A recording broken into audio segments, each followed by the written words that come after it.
सुहेल और आप देख रहे हैं मुंबई से सीधा लाइव बुलेटिन ग्राउंड जीरो से सबसे बड़ी कवरेज। सुशांत सिंह राजपूत की मर्डर मिस्ट्री की जांच सीबीआई ने तेज कर दी है। इसी गेस्ट हाउस के अंदर सीबीआई लगातार जांच कर रही है। रिपब्लिक भारत आप तक पल पल के इन्वेस्टिगेशन में कैसे सीबीआई आगे बढ़ रही है, क्या कुछ जांच कर रही है, किस एंगल से जांच कर रही है, ये हम आपको बता रहे हैं। आपको बता दें इसी डीआरडीओ गेस्ट हाउस के अंदर दरअसल मौजूद है रिया के पिता। इसी डीआरडीओ गेस्ट हाउस के अंदर मौजूद है सिद्धार्थ पिठानी जो सुशांत सिंह राजपूत के फ्लैट में मौजूद था, और इसी डीआरडीओ गेस्ट हाउस के अंदर मौजूद है नीरज जो कि सुशांत का कुक था और हेल्पर केशव। इन सब से सीबीआई पिछले कई घंटों से पूछताछ कर रही है और रिया के पिता से आज तीसरे दिन पूछताछ हो रही है। इस सबसे बड़ी कवरेज में हमारे सहयोगी अलग अलग जगह मौजूद है। निधि मौजूद है नारकोटिक्स डिपार्टमेंट के बाहर, श्वेता मौजूद है रिया चक्रवर्ती के घर के बाहर, और ज्योत्सना मौजूद है संदीप सिंह के घर के बाहर। लेकिन सबसे पहले इनके पास चलेंगे, लेकिन बड़ी खबर आपको बता दें।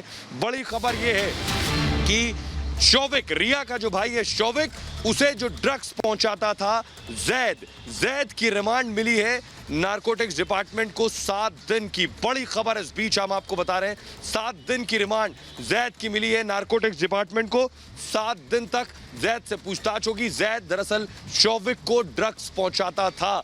अब जैद से सवाल जवाब किए जाएंगे और इस पूछताछ में निकलकर सामने आएगा कि वो शौविक को ड्रग्स पहुंचाता था, क्या शौविक सिर्फ ड्रग्स का सेवन करता था या कारोबार में शामिल था या सिर्फ खरीदने तक सीमित था, और कितनी ड्रग्स शौविक ने कब से जैद से खरीदी है, कितना पैसा उसमें लगाया, ये सारी जानकारी निकलकर सामने आएगी। क्योंकि शौविक का जो चैट है, शौविक का चैट सामने आ चुका है। निधि हमारे साथ सीधे नारकोटिक डिपार्टमेंट के बाहर मौजूद है। निधि, बहुत बड़ी खबर, जैद से अब पूछताछ होगी, 7 दिन की रिमांड मिली है।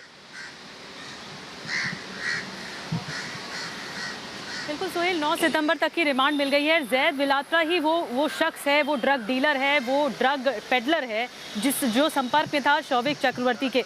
और ये इस पूरे मामले में कोर्ट में आज दोनों को पेश किया गया था, बासित को भी और जैद को भी। लेकिन फिलहाल नारकोटिक्स विभाग को इसमें कामयाबी मिली कि 7 दिन और ज़्यादा पूछताछ में मौका मिल जाएगा और इसकी रिमांड मिल जाएगी। लेकिन अभी जो मैं जानकारी हमारे सहयोगी गौरव श्रीवास्तव दे रहे हैं, वो ये बता रहे हैं कि इसके पास से कोई ड्रग की जब्ती नहीं हुई है, कोई ड्रग्स के सामानों की जब्ती नहीं हुई है। लेकिन जो विदेशी करेंसी, जब छापेमारी हुई थी जैद विलात्रा के घर पर, तो विदेशी करेंसी बरामद की गई थी। उसी विदेशी करेंसी से लिंक ढूंढा जा रहा है कि यहाँ कहाँ कनेक्शन था, और अगर विदेशी करेंसी का लिंक मिल गया तो ये भी लिंक मिल जाएगा कि ड्रग्स के केस में ड्रग्स कहाँ क्या ये विदेशों में भी धंधा होता था और मायानगरी से ये ड्रग पेडलर काम करता था। इसके संपर्क किस किस से थे? शौविक चक्रवर्ती तो थे, लेकिन शौविक चक्रवर्ती की भूमिका यहाँ पर कितनी है, ये किस किस से संपर्क में था, कौन कौन ड्रग डीलर ऐसा था जो शौविक के लिए काम करता है। एक और बात जो सामने आई है सोहेल, एनसीबी की तरफ से, एनसीबी के रडार पर एक और सस्पेक्ट है जो बताया जा रहा है कि वो शौविक चक्रवर्ती के संपर्क में था और शौविक ने ड्रग्स डीलिंग की थी उसके साथ भी। लेकिन अब वो कितना पुख्ता तौर पर उसी सस्पेक्ट को तलाशा जा रहा है, उसकी गिरफ्तारी की कोशिश हो रही है। यानी दिल्ली मुंबई में लगातार रेड को अंजाम देगी। आने वाले दिनों में एनसीबी बड़ी कार्रवाई करेगी। जी, एक बात बिल्कुल साफ है दर्शकों के लिए, बता दूं कि एक बड़ी खबर यह है कि शौविक, रिया का भाई शौविक किसी भी वक्त घर से निकल सकता है।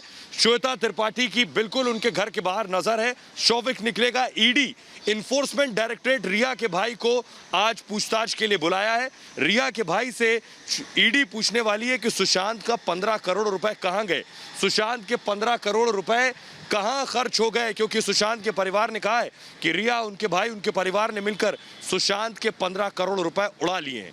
ईडी अब इसी पर शौविक से पूछताछ करेगा, सवाल जवाब करेगा, और किसी भी वक्त शौविक अपने घर जूहू तारा से निकलने वाला है, प्राइम रोड से। हमारी सहयोगी श्वेता वहां लगातार मौजूद है, ज्योत्सना हमारे साथ संदीप सिंह के घर के बाहर मौजूद है। ज्योत्सना, एक बड़ी बात कि